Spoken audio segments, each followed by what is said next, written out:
নমস্কার, কেমন আছেন সবাই? আমি ঋতুপর্ণার সংসারের তরফ থেকে আপনাদের অনেক অনেক স্বাগত জানাই।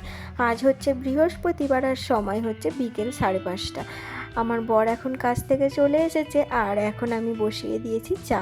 আমরা সবাই মিলেই চাটা খাওয়া দাওয়া করবো। আর ওই যে ডিমগুলো কিছুটা সময় আগে ভিজিয়ে রেখেছিলাম, ডিমের ময়লাগুলো এবার গা থেকে একটু ঘষে ঘষে হালকা করে তুলে দিচ্ছি, দিয়ে বেশ 2-3 বার জল দিয়ে ভালো করে ধুয়ে তারপর সেদ্ধ বসাবো। আর ডিমগুলো হবে আমাদের শুক্রবার সকালে, কালকে লাঞ্চে খাওয়া হবে, সেই জন্য।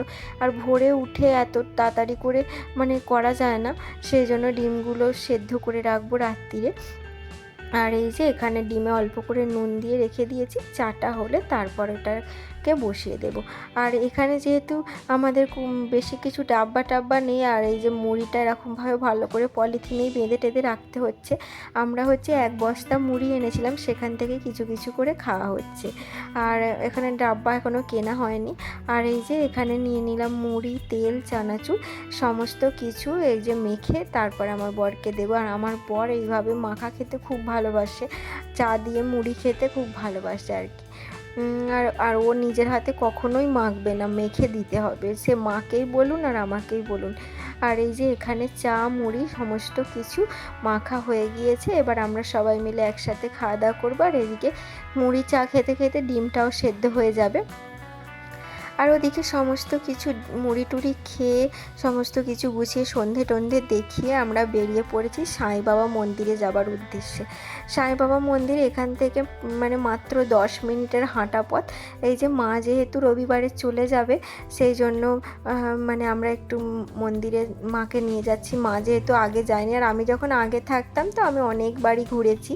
আর এই যে দেখতেই পাচ্ছেন ছেলেরা বাবার হাত ধরে ছোটাছুটি করছে, ছুটে ছুটে যাচ্ছে। আসলে ওরা না ওখানে থাকতে ওর বাবাকে এত মিস করতো যে কি বলবো। আর ওর বাবা আর আমি আলোচনা করছিলাম যে এই বয়সটাই তো বাবা মাকে ওরা বেশি চায়, এরপরে যখন পড়াশোনা শুরু হয়ে যাবে তখন আর ওদের ব্যস্ততার মধ্যে হয়তো আমাদেরকে সময় দিতে পারবে না, এটাই স্বাভাবিক। আমরা সেই জন্য সিদ্ধান্ত নিলাম যে একসাথেই থাকা যাক। ওরা যেহেতু বাবার ভালোবাসা আদরও পাবে আর মায়ের ভালোবাসাও পাবে, তো সে অবশ্যই। আর আর ওর বাবাও ওদেরকে নিয়ে খুশি থাকবে, সেই জন্য আমরা আর কিছু পেছন দিকে কিছু ভাবিনি, আমরা একেবারে এই সিদ্ধান্তটা নিয়েছি চলো একসাথেই কিছুদিন থাকা যাক।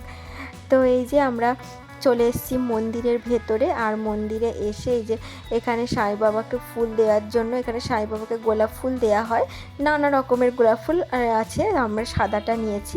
আর এই যে আমাদের দুটো বাবুর জন্য দুটো নেওয়া হয়েছে, নিয়ে এবার এই যে মন্দিরের ওপরে উঠছি।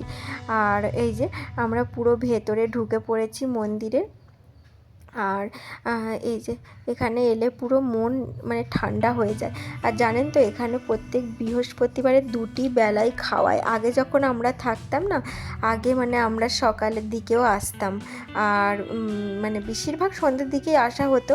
আরও সব যাদের যারা কাজ করে তাদের বইয়েরা আছে, আমরা সকলে মিলে সকালের দিকেই আসতাম। তারপরে এই যে মন্দিরের ভেতরে যেহেতু আরতি শুরু হয়ে গেছে, সেই জন্য এখানেই সবাইকে দাঁড় করিয়ে দিয়েছে। আর আরতি শুরু হওয়ার আগে আপনি বসে যেতে পারবেন, আরতি শুরু হওয়ার পরে কিন্তু আর যেতে দেবে না, ওখানেই আটকে দেয়। আর এই যে আমার বাবুরা সাই বাবাকে ফুল দিয়ে দিচ্ছে, এই যে ব্রাহ্মণের হাতে ফুলটা দিয়ে দেবে। এই যে আর আমি এই যে আমার একটা বাবুকে চাপ তুলেছিলাম। আর এখানে হচ্ছে একটা পিতলের সাই বাবা রয়েছে, এটাই হচ্ছে মেন ঠাকুর, এটা পুজো হয়। আর এই যে দেখতেই পাচ্ছেন ওই একটা সাদা জামা পরে পুরোহিতটার পাশে দাঁড়িয়ে আছে, এটা হচ্ছে এখানকার এমএলএ। উনি হচ্ছে যত হাজার হাজার মানুষ এখানে আসেন উনি খাওয়া দাওয়ার ব্যবস্থাটা করেন। আর এই যে ওখানে ওই যে পিতলের সাই বাবাটা যেটা রয়েছিল ওটা পুজো হয়ে গিয়েছে। আর এই যে এইটা করে দেখুন, এই যে ফুলের ঝুড়িটা করে এটা পুরো মন্দির চত্বরটা এরকম ঘোরাবে, ঘুরিয়ে তারপরে ওই যে ঠাকুরকে শয়ন দেওয়া হবে। ওই যে পুরোহিতটা দেখতে পাচ্ছেন ওই যে দোলনাটা ঠিক করছে, ওখানেই শয়ন দেওয়া হবে। আর ওদিকে সমস্ত কিছু করার পরে ওই যে আমরা খাওয়া দাওয়া করে নিয়েছিলাম ওখানে। ওই যে খাওয়া দাওয়া করার পর তারপর ঘরে চলে এসেছি। আর খাওয়ার ভিডিওটা আর কিছু তুলতে পারিনি, কারণ বাবুরা ছিল, বাবুদেরকেও খাওয়াতে হচ্ছিল। তারপরে ঘরে চলে এসে আমার যেটা কাজ, আমার এখন 9:30 মতো বাজে। আমি এখন এই যে কালকে সকালের জন্য সবজি কেটে নিচ্ছি। কালকে সকালে ওই যে ঘরোয়া চাল দিয়ে ফ্রায়েড রাইস হবে, সেই জন্য গাজর আর বিনস কড়াই কেটে নিচ্ছি। আর কালকে না আমাদের হচ্ছে ঘরে রান্না পুজো, জানেন তো, আমাদের শ্রাবণ মাসে একটা রান্না পুজো আছে। এই শ্রাবণ মাসে এই রান্না পুজোটা হবে। সকালে একবেলার মতো ফ্রায়েড রাইস আর ডিমের কষা হবে, সেই জন্য মানে কেটে নিচ্ছি। আর সন্ধেবেলা তো ওই যে রান্না পুজোর সমস্ত রান্না হবে। এই যে এদিকে আমার মোটামুটি কাটাকাটি কমপ্লিট হয়ে গেছে। এই যে আর ক্যাপসিকামটা ছিল না, ক্যাপসিকামটা আর আনতে ভুলে গেছি। আর এই যে এখানে নিয়ে নিচ্ছি কাজু, কিশমিশ, তারপরে এলাচ, লবঙ্গ, ডালচিনি, যেগুলো সমস্ত লাগে আমি মানে ডিপে থেকে আর কি বাটিতে গুছিয়ে রেখে দিচ্ছি, যাতে ভোরবেলা ডিপে ডিপে খুঁজতে হয় না। আর ভোরবেলা যেহেতু বাবুরা ঘুমায়, আওয়াজ টাওয়াজ হবে, সেই জন্য সমস্ত কিছু গুছিয়ে রাখাটাই ভালো। আর যাতে বাচ্চারা যাতে নিরাপদে শুয়ে থাকে, সব মায়েরাই ভাবে। আমি যতটা পারি আস্তে আস্তে করার চেষ্টা করি।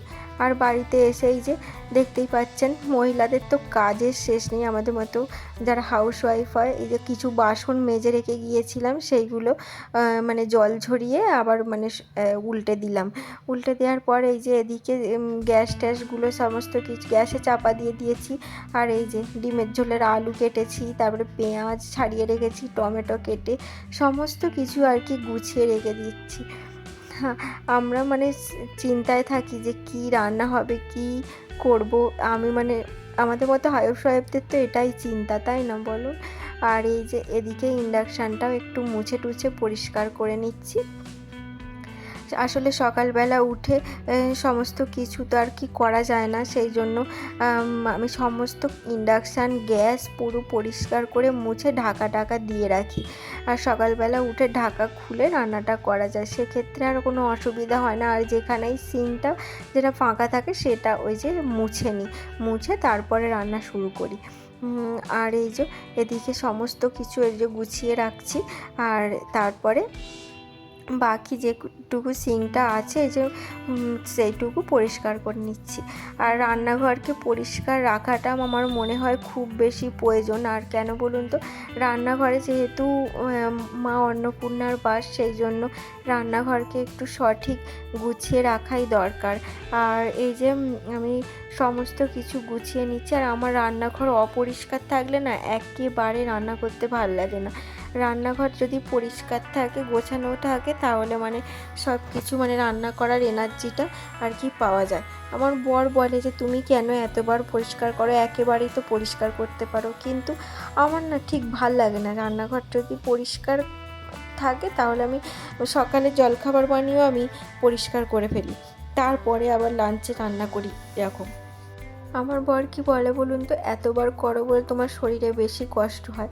কিন্তু আমি যে সংসারটাকে ভীষণ ভালোবাসি, সংসারে করলে শরীরে কোনো কষ্ট হয় না। কিন্তু ও মনে করে যে হয়তো আমি এতবার করছি বলে আমার শরীরে কষ্ট হচ্ছে, কিন্তু আমি কিছু বলছি না।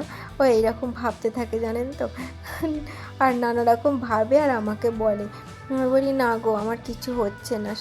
তাহলে বন্ধুরা, ভিডিওটা এই পর্যন্তই রাখছি। আপনাদের কেমন লাগলো অবশ্যই কমেন্ট করে জানাতে ভুলবেন না। সবাইকে টাটা।